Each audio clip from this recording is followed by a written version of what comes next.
आठवडा आहे, deep cleaning होत आहे, पण गेल्या 3 दिवसापासून पुन्हा एकदा मुंबईत प्रदूषण वाढलेलं आहे.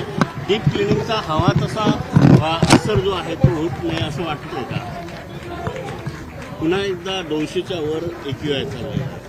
हिवाळ्यामध्ये डीप क्लीन ड्राईव्ह हा सलग 4था आठवडा आपण करतोय.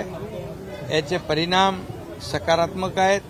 हिवाळ्यामध्ये थोडं हवा स्टॅग्नंट राहिल्यामुळे काही ठिकाणी याचा आपल्याला परिणाम जाणवत असेल, परंतु डीप क्लीन ड्राईव्हमुळे आज आपण पाहतोय की रस्त्यावर असलेली धूळ, माती, डेब्रिज महापालिकेचे कर्मचारी काढतायत, रस्ते पाण्याने धुतायत आणि माझं त्यांना सूचना आहेत की अल्टरनेट डे पाण्याने रस्ते धुतले पाहिजे, जेणेकरून धूळ, धुलीकण, कचरा हा सगळा रस्त्यावरचा गायब होईल.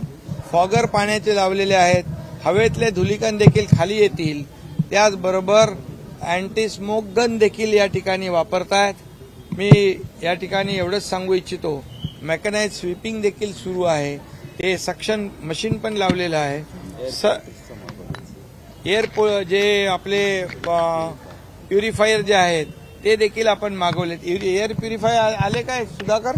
आणि त्याबरोबर या ठिकाणी जे हवेतलं प्रदूषण कमी करण्यासंदर्भात ज्या ज्या काही उपाययोजना करायच्या त्या महापालिका या ठिकाणी करते.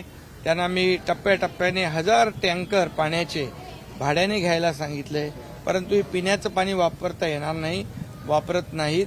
रिसायकल केलेलं पाणी, बोरिंगचं पाणी, जुन्या विहिरींचं पाणी यामध्ये वापरलं जातंय, जेणेकरून पिण्याच्या पाण्याचा देखील गैरवापर होणार नाही याची काळजी आपण घेतोय.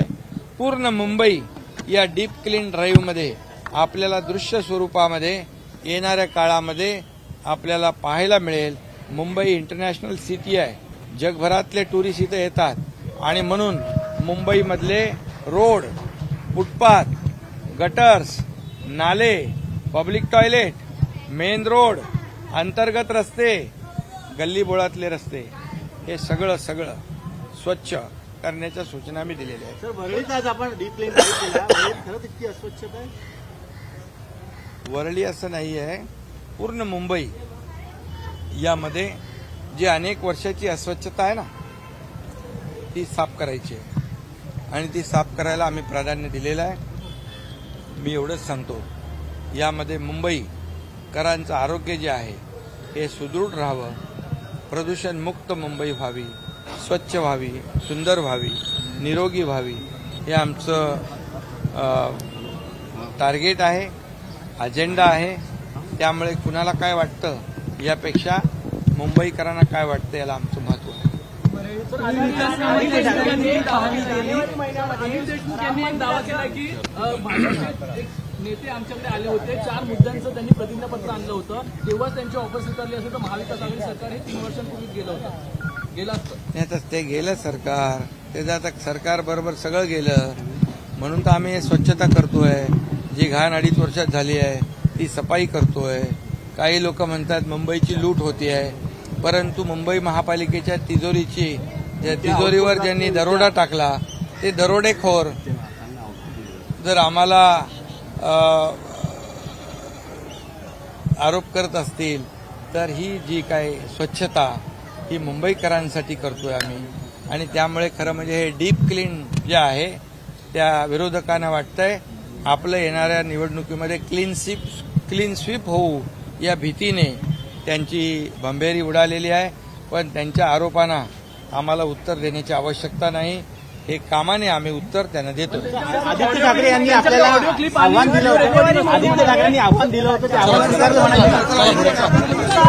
जानेवारी महिन्यामध्ये उत्तर मात्र जरांगे पाटील आंदोलन 20 तारखेला करणार आहे, कसं पाहता? नाही, यामध्ये मी एकच सांगतो की कालच सुप्रीम कोर्टाने एक मराठा समाजाला दिलासादायक निर्णय घेतलाय.